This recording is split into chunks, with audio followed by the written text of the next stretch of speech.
السلام عليكم ورحمة الله وبركاته. وعليكم السلام ورحمة الله وبركاته. waxaan marka hore jeclahay inaan u mahadceliyo dhalinyarada jaaliyadda halkan Minnesota oo soo qabanqaabisay xafladan qiimaha iyo qaayaha leh. waxaan anigu ka imid magaalada Virginia waa dadka halkan degan baan ka baan rabay anigu inaan dareenkooda ka soo gaarsiiyo markii la yidhaahdo qolooyinka Minnesota xaflad bay iyagu halkan ku leeyihiin. waxaan jeclahay inaan u mahadceliyo Deputy Ambassador Timur Suleiman iyo delegationkiisa. waxaa kaloo jeclahay inaan iyadana si sharaf leh u soo dhaweeyo Hodan Ciise oo marwada Prime Ministerka. maadaama waqtigu gaaban yahay dadkuna muddo badan meesha fadhiyey ma doonayo ammaantii iyo kalgacaylkii dadku aaminsanaayo dhan ama dareemayeen in hore loo sheegay. marka waxaan jeclahay laba qodob oo keliya inaan kusoo koobo daqiiqad gudaheed inaan kusoo dhaweeyo baan jeclahay. haddaad eegtid mashaariicda ay waddanka Turkey ka qabatay Soomaaliya aad baad uga dharagsantihiin. markaa ma rabo inaan maaragtay waqti ku lumiya inaan ii sharaxo. jimciyadda qurumaha ka dhexeysa mashaariic badan oo dhowr bilyan oo dollar gaaraya bay Soomaaliya gelisay baa la yidhahaa. lacagtaas oo dhan hal daar ay ka dhiseen gobol kastoo Soomaaliya ku yaalla ma arkasi. marka Nairobi waa lacagtay soo diraan oo halkaasi ku cunaa. marka dhowrkii bilood qura oo dowladda Turkey joogtay intay qabatay dunida oo dhan way aragtay. waxaa kaloo mahad mudan Prime Ministerka Turkey Erdogan iyo shacabka dadka Turkey olole xoog leh bay qaadeen oo lacag ugu ururiyeen ummadda Soomaaliyeed. waana arrin aad iyo aad ummadda oo dhan oo Soomaali meel kasta joogto aad iyo aad ugu riyaaday. waxaa kaloo rabaa inaan idiin sheego Prime Ministerka Turkey markii sanadkii dhawo jimciyadda qurumaha ka dhexeysay September uu ka hadlayay khudbadiisii wuxuu ku dheeraaday oo aad uga hadlayay Soomaaliya iyo dunidu sida ay Soomaaliya maaragtay ay u ilowday. mar kastoo la wareystona waxa uu sheegaa dadka wareysta waxa uu Soomaaliya arrinteedu sida important u tahay. marka dad badan baa dunida yaabsan waxa leeyahay war ninkani waxa uu Soomaaliya arrinteedu u wadaa waa maxay. marka waxa weeyaan waa wax Soomaaliya ku dhaqan kooban maaha.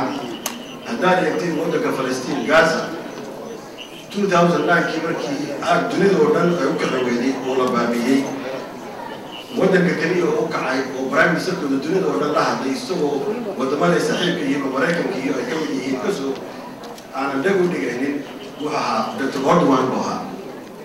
marka waxay ku tusaysaa hoggaanka iyo ninka hogaaminaya waddanka Turkey inuu yahay qof qiimiya qaaya leh oo xag ilaahna ka baqaya garanayana xilkiisu waxay tahay. marka taana waxa weeyaan waa wax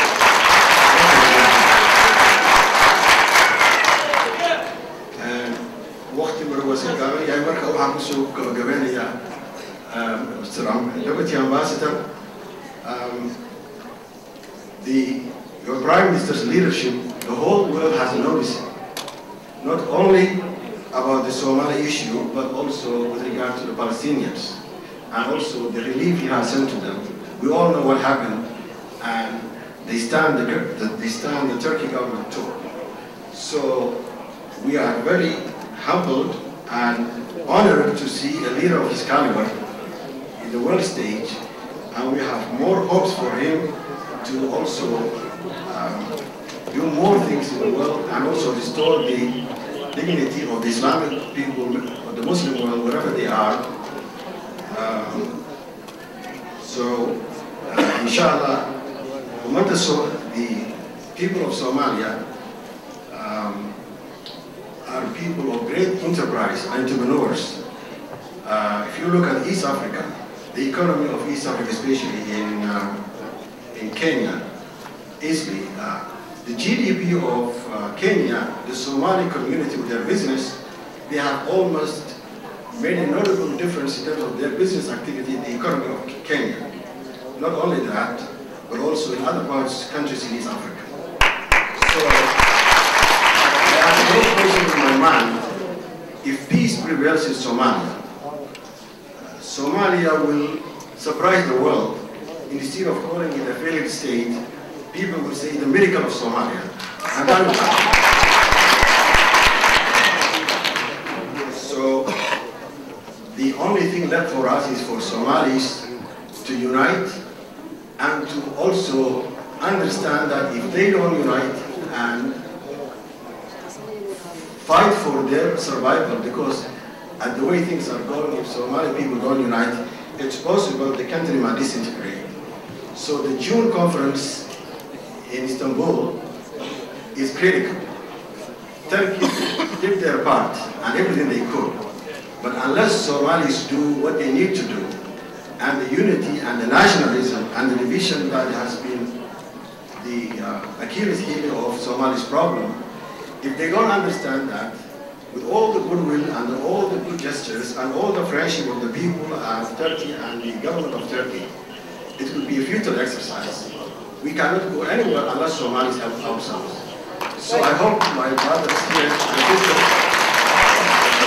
will take that spirit to the conference in Istanbul, and I hope they will be able to unite and get their land. Thank you very much.